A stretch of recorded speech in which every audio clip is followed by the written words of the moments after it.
and welcome to Forgotten Hollywood in my living room.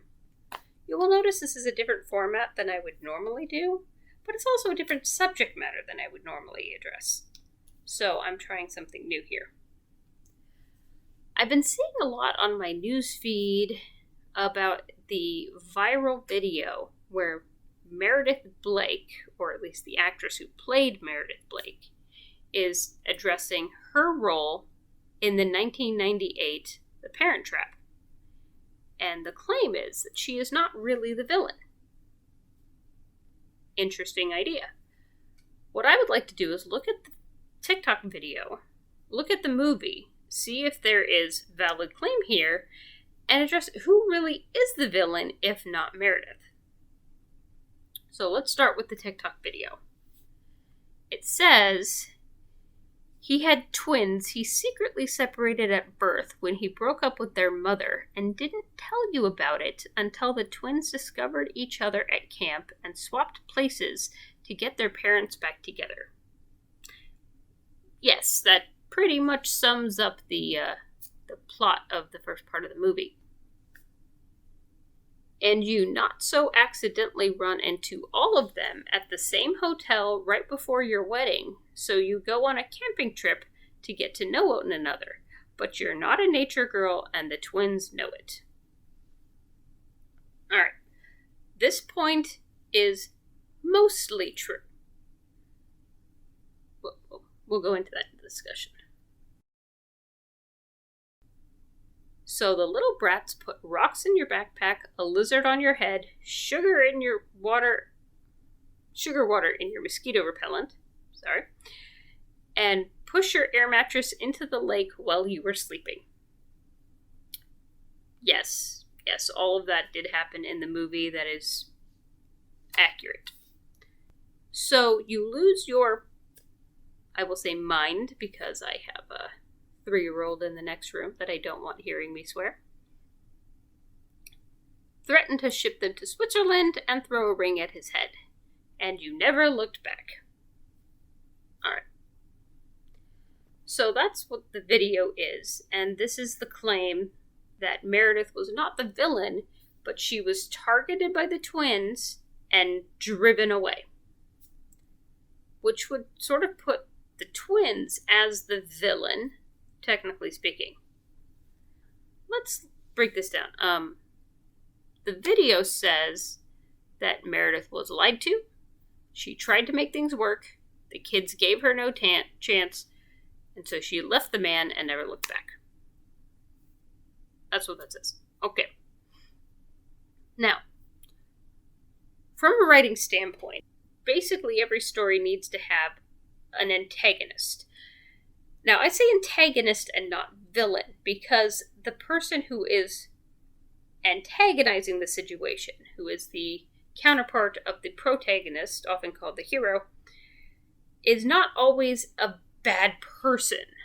I have seen movies where I actually sympathized with the villain because they weren't really a bad person, but they were working opposite of the goals of the protagonist, which made them an antagonist. So, just to clarify, antagonist does not mean the same as supervillain. You can have somebody who is a bully, but not Medusa. So, that's just to clarify that.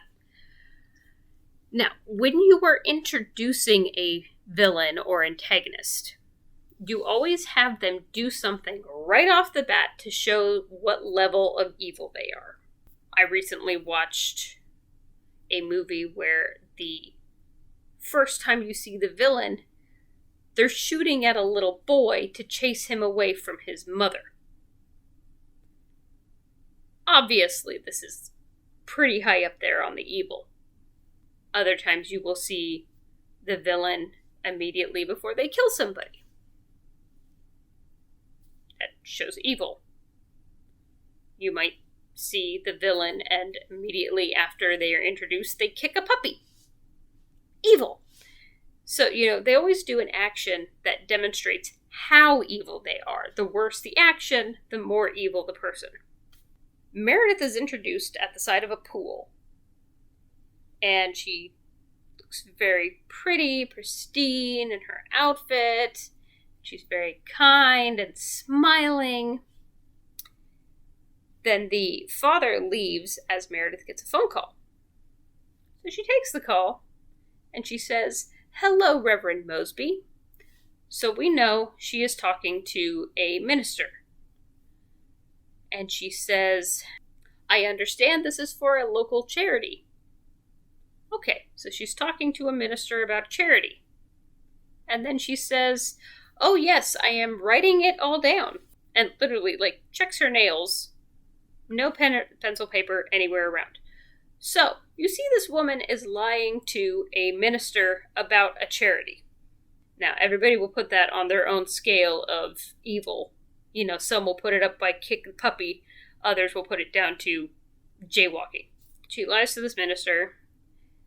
And then she continues to lie by telling him that her fiancé, the father, is going out of the country and he will not be able to do anything for this charity. And she promises to mention to him, based on the conversation and her actions during the phone call, safe bet she never said a word to him.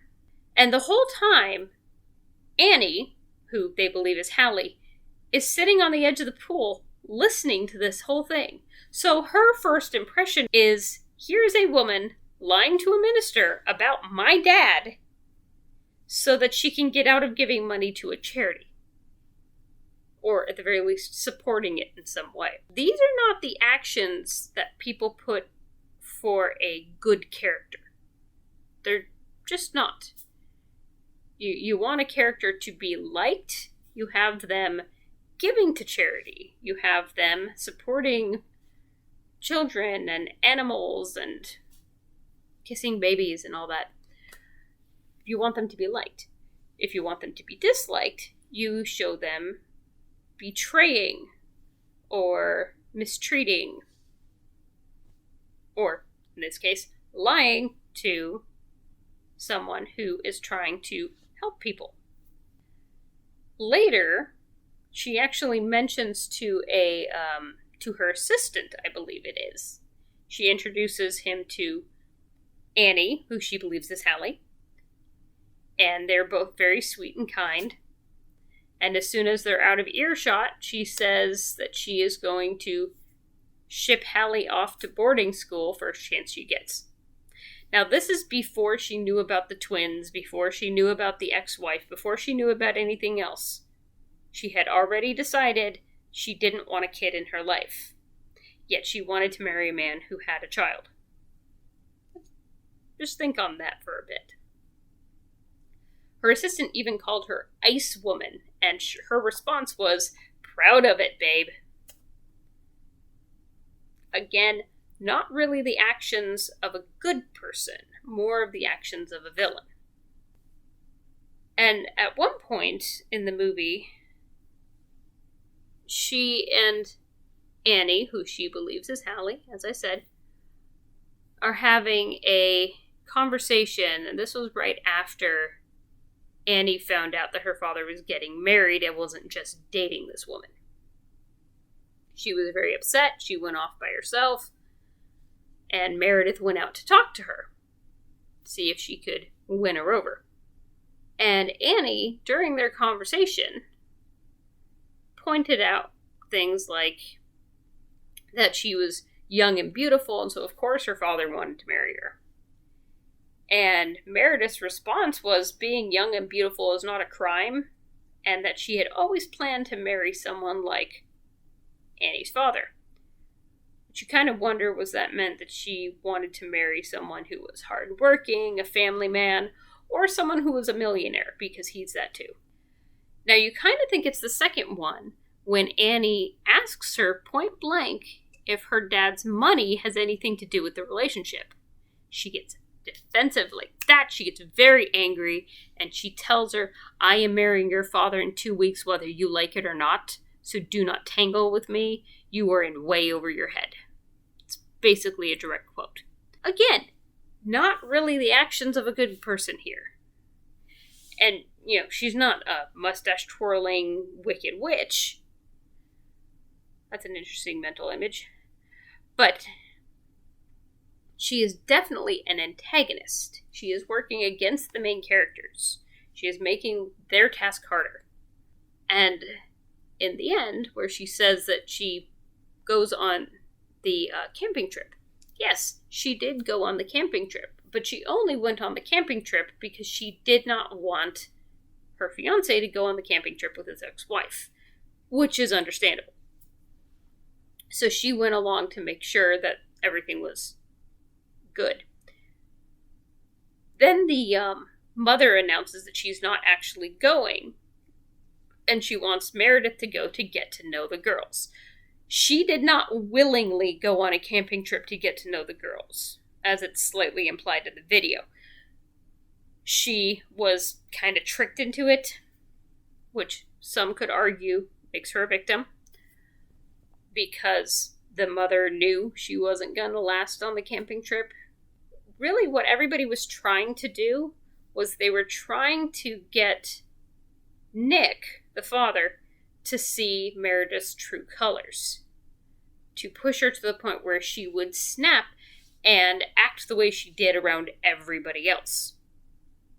So she goes on this camping trip, and the girls start playing the pranks on her, and eventually, yes, they push her air mattress out into the lake, where she is woken by a bird the next morning, screams, and falls off. Well, then she comes out of the water, says to the father, "The day we get married is the day I ship those brats to Switzerland. Get the picture? It's me or them. Take your pick." And there's her mistake. Any good parent is going to choose their children over anyone else. Trust me, I know this. So, of course, he says, them.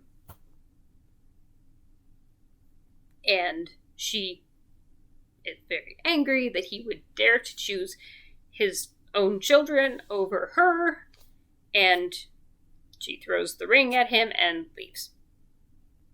Now, breaking this down, there isn't much that she does in the movie that would suggest she is not a villain. Was she mercilessly pranked by the girls? Oh, yes. Did they go over the top? Oh, yes. Was that a real lizard on her face? Jury's out. But I would probably guess no. The argument is that she is the innocent victim because she was targeted by the twins and basically abused by them. But it's ignoring all of the setup of the character. It's ignoring the way she was acting around the twins prior to knowing that there were even twins, when she thought it was just one girl and no one else.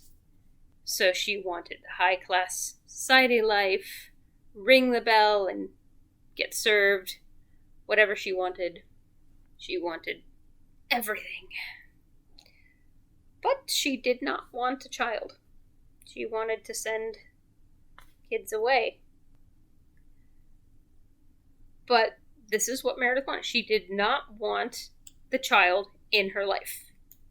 She didn't mind being a stepmom, as long as the child wasn't in her life. Which really isn't the point of being a step-parent.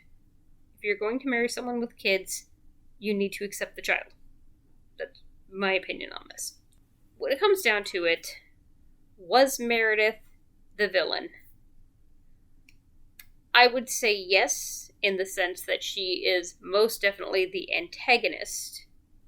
She's not out kidnapping puppies or creating poisoned apples. But she is definitely causing problems to the family. She is not good for the father, and more likely than not, she's after his money. So the girls, of course, were trying to protect their father and reunite their parents. So they did what they did. Over the top and insane, yes. But they did what they did. And that's really my take on it. If you agree or disagree, feel free to leave a comment.